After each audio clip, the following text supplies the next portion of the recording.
Hey everyone, welcome to the first episode of the Avant-Garage Cast. I'm your host Powurz, and I'm starting this podcast to highlight some amazing underground artists, whether they be musicians, writers, painters, or whatever, and to promote the business I'm starting, Avant-Garage Studios, which will be located in Southern California and operate as a recording studio, venue, and workshop for underground artists and students to have a hub where we can come together and collaborate and share our work.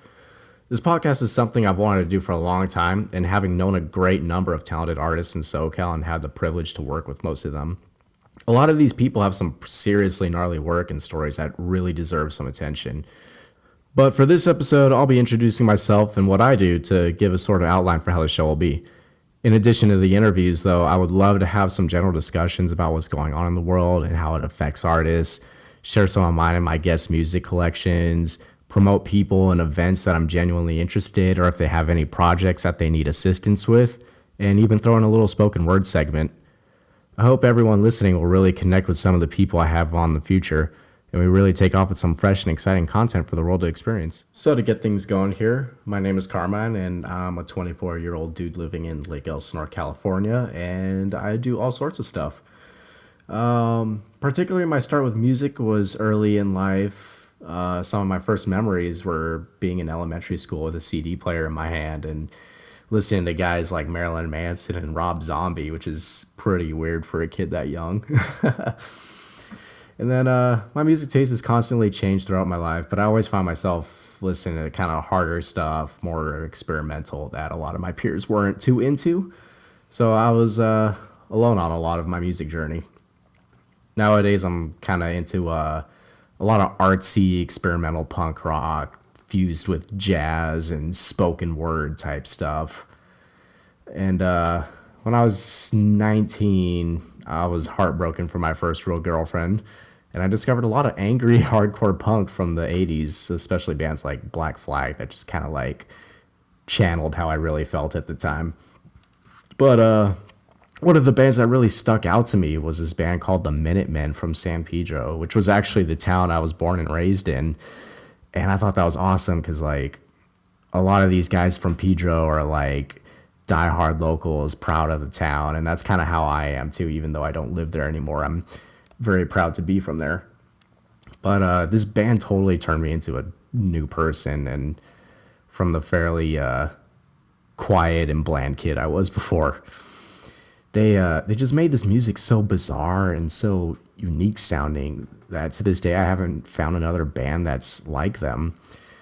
But most importantly, to come out of it was my knowledge of the bass player Mike Watt, and he really became a role model or icon for me.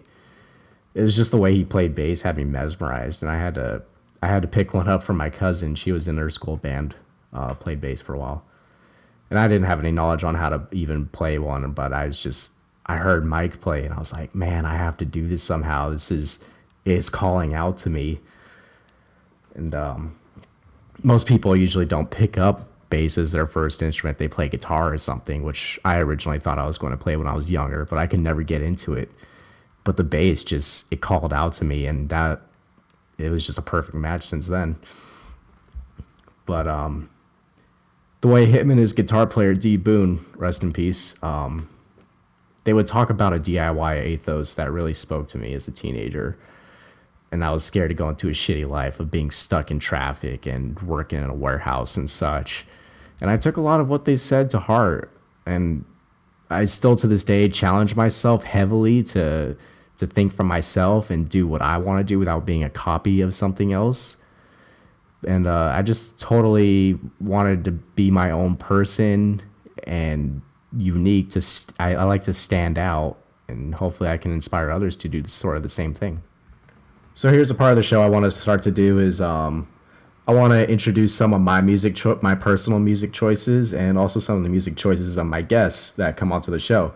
But seeing as I'm the only person on this episode, we're just going to go over some of the music that got me into kind of the scene and doing all this stuff. So we're going to start playing some Minutemen, and hope you guys enjoy.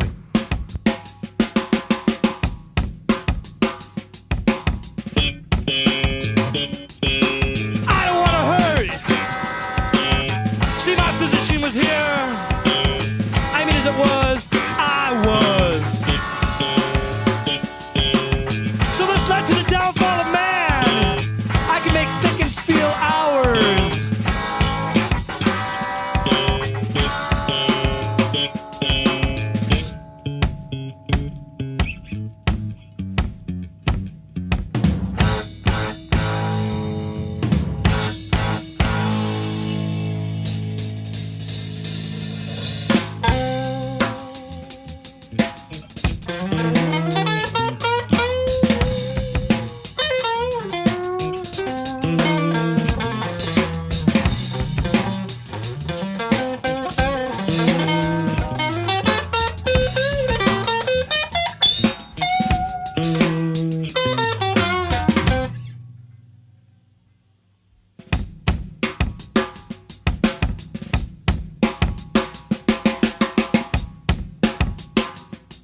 I make certain that my head is connected to my body.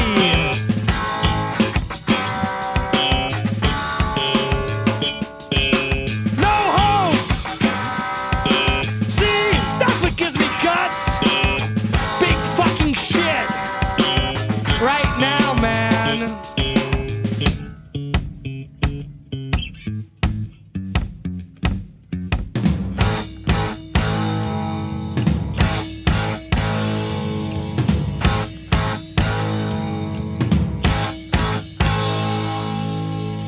So, I've gained the inspiration and now I'm ready to get to work and start making my own music.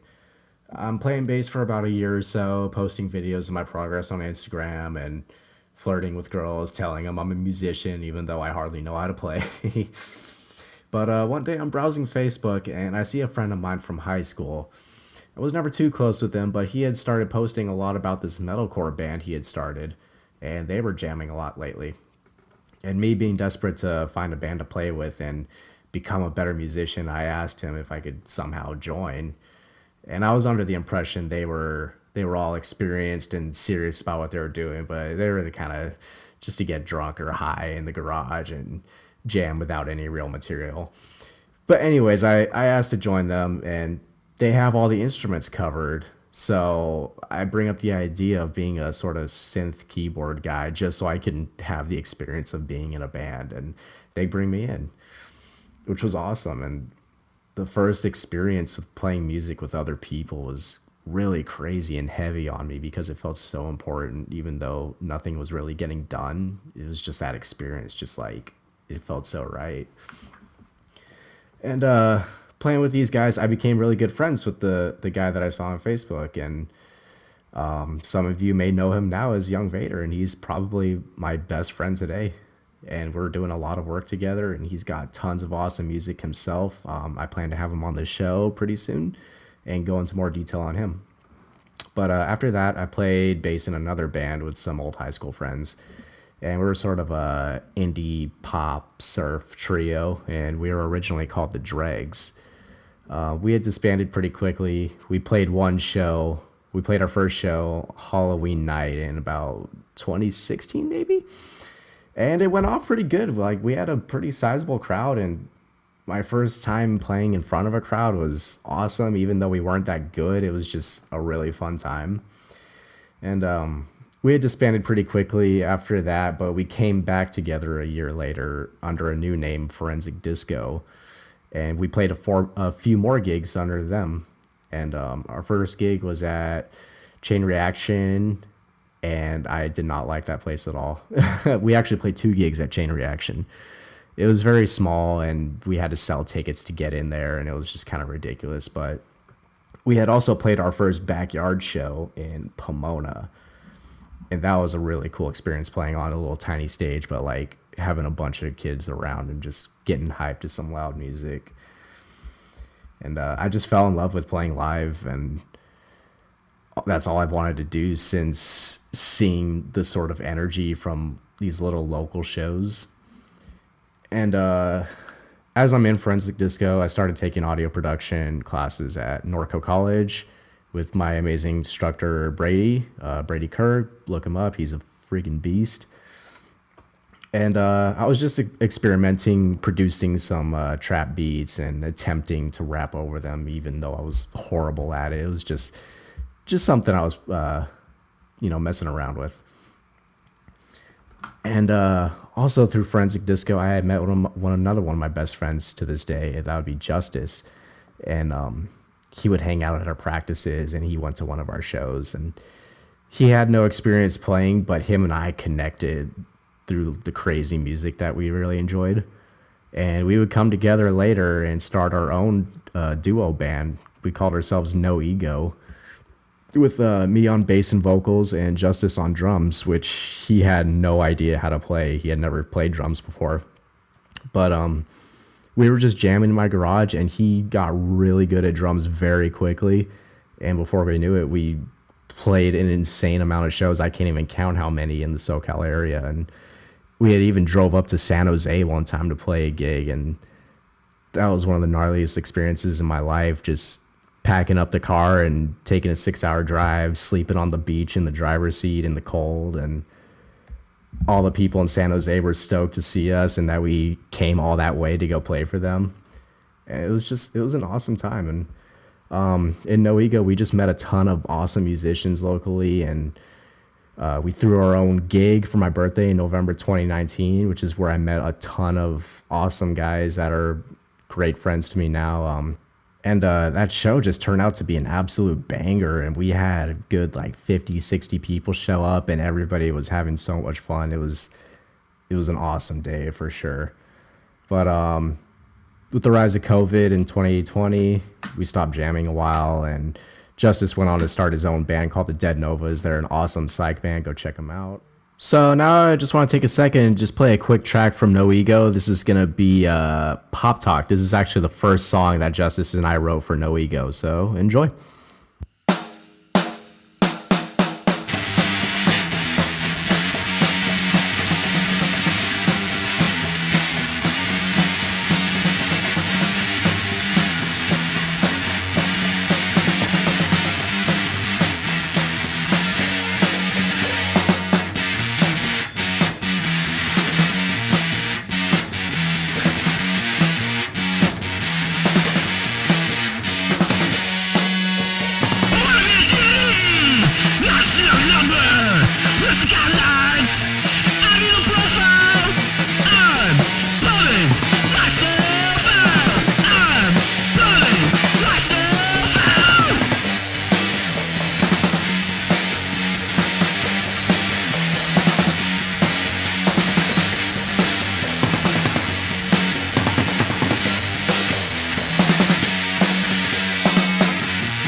So after Kno Ego disbands, I go back to the computer and I decide that I really want to start pursuing some solo projects.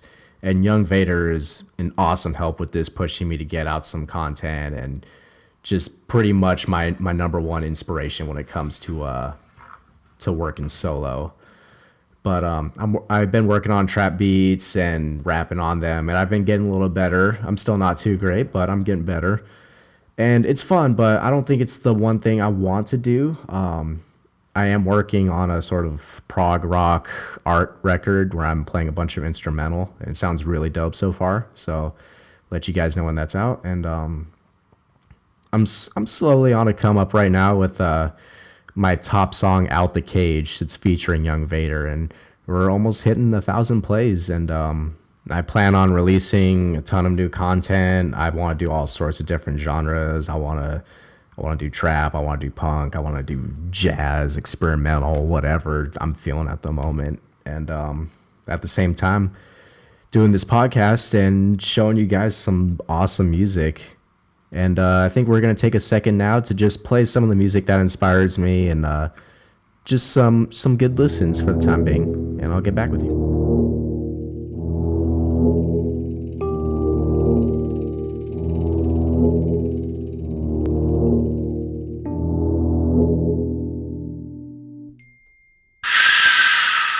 Don't make me have to kill you. Don't make me have to kill you. Don't make me have to kill you. Don't make me have to kill you. Don't make me have to kill you. Don't make me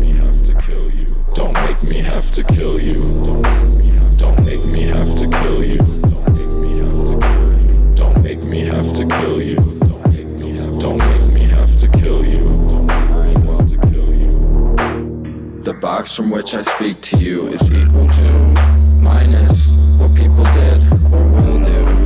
I'm in too deep. What is free to an obvious who never rules the day?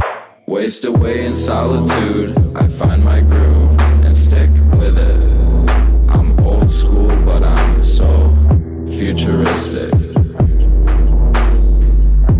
Get with it. Get with it. Get with it. Don't make me have to kill you. Don't make me have to kill you. Don't make me have to kill you. Don't make me have to kill you. Don't make me have to kill you. Don't make me have to kill you. Don't make me have to kill you. Don't make me have to kill you. Don't make me have to kill you. Don't make me have to kill you. Don't make me have to kill you.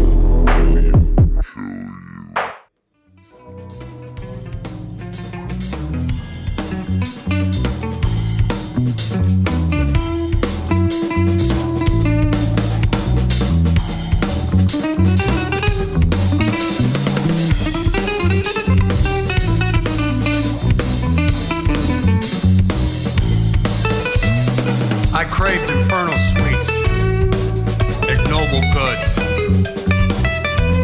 freely exchanged my sempiternal soul to matter forever, a moment on a page, Adam's blush refelt, painful pink streaks across the cracking firmament, metaphors uncurling, a rabid thirst for knowledge. Slept with rats dreaming diminutive dreams of death. Ate the vile food of passion. Lust contaminated by sentiment. Shutting the drapes, I imbibe on quintessence from the skulls of old masters.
Suddenly salient.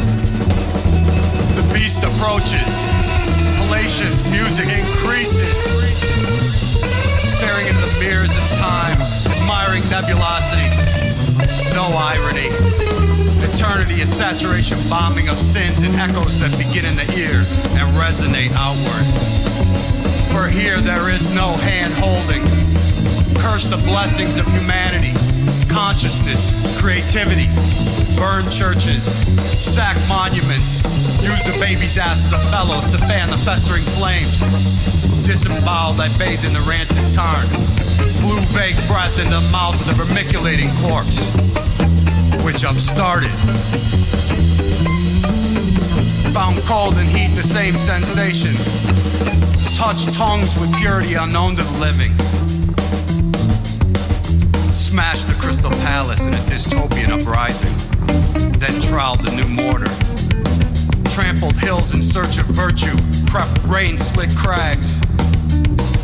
Erased the dialects, endured beastly seasons in an eye's blink. Rang a litany of bells, all call and no response. One-sided ceremony, hysterical, yet lyrical. glossolalia moan full-throated.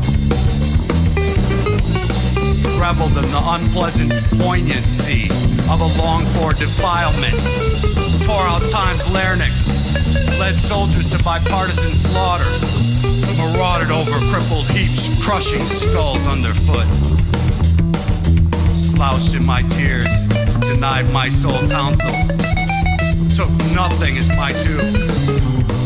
Raked the hot coals of oblivion into a crepitating heap. Revived the plagues and tyrannies of old.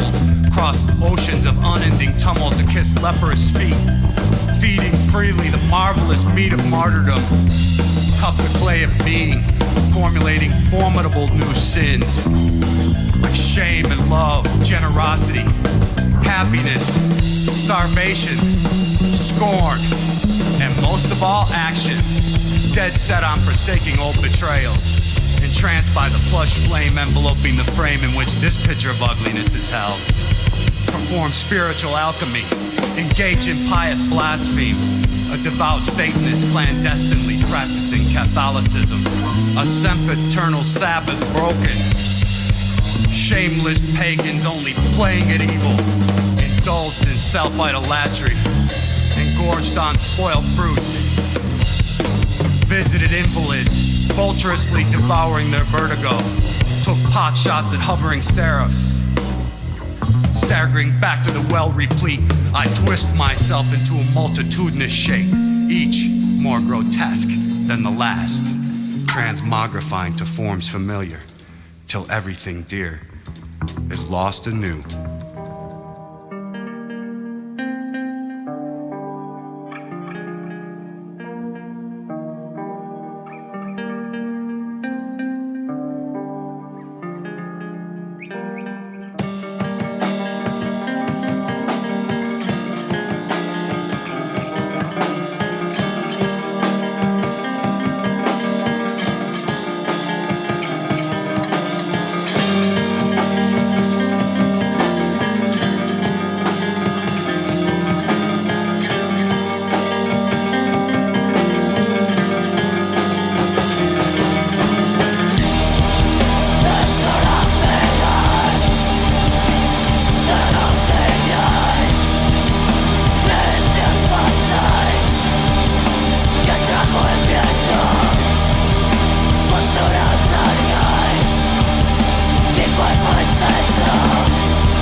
is going to conclude the first episode of the Avant-Garage Cast. I really appreciate you guys coming and giving me a listen, and I'm looking to bring on some awesome guys to talk to in the future. But before I leave, I just want to leave you guys with a little spoken word piece that I plan to do. I want to try to have every guest at least like write down a little spiel or something and share it with the audience before the episode ends. So I'm going to do my own, and we'll see how you guys enjoy it. Zoning out on the morning commute, mesmerized by flashing red brake lights. A sense of peace flows through the cool air. There is no yes sirs and no no sirs. No pallets crashing on the ground, printing machines buzzing. I warm my hands in front of the company car's heater and start my day.